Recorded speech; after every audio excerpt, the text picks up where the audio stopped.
Assalamualaikum warahmatullahi wabarakatuh. Oke, kita kembali lagi di mata kuliah analis perancangan sistem. Nah, pertemuan hari ini kita akan membahas perspektif pemangku kepentingan. Oh ya, sebelum mulai mata kuliah ini saya tidak bosan untuk selalu mengingatkan kepada teman-teman tetap patuhi protokol kesehatan dimanapun teman-teman semua berada. Demi keluarga tercinta, tetap gunakan masker, rajin cuci tangan, tetap jaga jarak, kemudian tetap stay at home. Jika tidak terlalu penting tidak usah keluar rumah. Kemudian yang terpenting lagi adalah tetap jaga imun.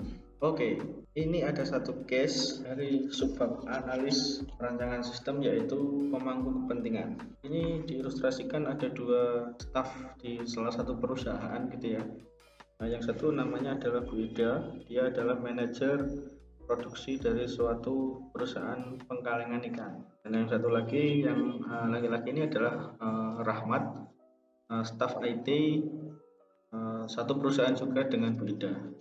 Dalam suatu rapat pimpinan yang dihadiri oleh staf IT juga, Bu Ida ini mengajukan permintaan untuk membuat sistem informasi pelacakan material. Ini kira-kira gini permintaannya. Pak Rahmat, kita butuh sistem pelacakan material mulai dari pemesanan ikan sampai dengan pengiriman produk. Nah, sistem tersebut harus dapat melacak setiap proses mulai waktu, operator, besaran, dan lain-lain, sehingga nantinya kita bisa mengetahui lebih cepat dan akurat asal permasalahan dan siapa yang bertanggung jawab jika terjadi komplain terhadap produk kita. Permintaannya Bu Ida, manajer produksi. Nah, kemudian dijawab oleh Pak Rahmat. Pak Rahmat sebenarnya mengamini jadi permintaan dari Bu Ida ini dan mengajukan jadwal untuk pertemuan dengan Bu Ida. Nah, kira-kira jawabannya Pak Rahmat ini. Baik Bu, kita atur lagi jadwal pertemuan dengan Bu Ida beserta staf bagian produksi. Dan Bu Ida jawab lagi, loh Pak, kan sudah jelas kita maunya sistem pelacakan. Lagian jadwal kita padat Pak, kita nggak ada waktu. Nah, kalau kita harus mengerjakan pekerjaan lain, kita ketemu gitu. Nah itu saya khawatir produksi kita bisa terganggu gitu loh. Kan itu juga sudah bagiannya tim IT untuk menyelesaikan masalah terkait IT. Ya, nah, meskipun Pak Rahmat ini coba menjelaskan, menerangkan pentingnya keterlibatan stakeholder atau pemangku kepentingan dari awal proses spesifikasi kebutuhan sistem, kita ini tetap bersikeras tidak mau menyediakan waktu yang cukup gitu loh. Akhirnya timnya Pak Rahmat bagian IT ini membangun sistem berdasarkan asumsi-asumsi yang didasari dari pengalaman sebelumnya. Jadi sepahamnya Pak Rahmat aja.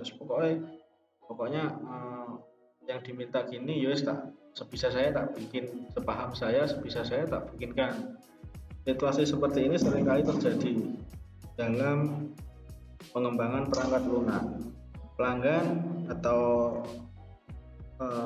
user seperti yang tadi Bu Ida tadi ya, seringkali tidak memahami bahwa proses pengembangan perangkat lunak bukanlah sekedar tanggung jawab dari pihak IT, bahwa proses pengembangan perangkat lunak juga harus memerlukan keterlibatan dari semua pihak dari pemangku kepentingan. Pihak-pihak seperti yang berkepentingan seperti Bu Ida dan Pak Rahmat, kemudian dan stafnya Bu Ida semua itu dalam pengembangan sistem informasi seperti ini sering disebut sebagai pemangku kepentingan atau stakeholder.